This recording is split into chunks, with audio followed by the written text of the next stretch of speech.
Ritchie Valens, much like Buddy Holly, was not here very long, but in the short time he was here, he created a legacy that would last forever. Starting out in 1957 as a guitarist for the band The Silhouettes, he would eventually become the vocalist for said band and getting the attention of legendary talent scout, owner, and president of Delphi Records, Bob Keane. The same Bob Keane who also discovered Frank Zappa and, of course, the legendary Sam Cooke. Ritchie Valens was off and running, and within a span of 10 months, he had produced hit after hit after hit after hit. He had actively tried to get better. First massive hit, Come On, Let's Go, was a chart topper and is still looked at as one of the biggest songs in Latino rock and roll history. Donna would follow that, tribute song to his girlfriend.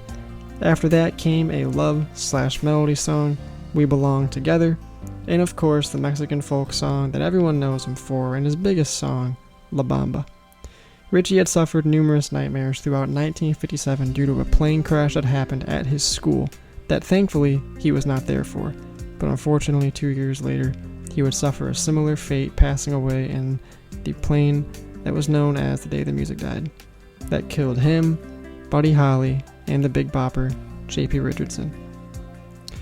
Ritchie Valens was taken away far too soon, but his legacy, love, impact, and influence lasted forever, including bands like Los Lobos, who would cover all of his songs, Carlos Santana, who credited him as the forefather of Latino rock, and Selena Quintanilla, who, much like Ritchie, passed away far too young.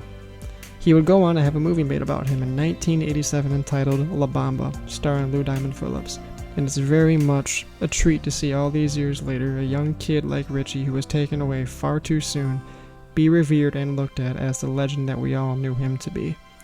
There's no doubt in anyone's mind he would have lit up the music world and would have continued to make hit after hit after hit had he survived the crash. But time was not on his side. Thankfully, his love, his music, his legacy is preserved forever, and he is looked at as the forefather for a reason. There will never be another Ritchie Valens.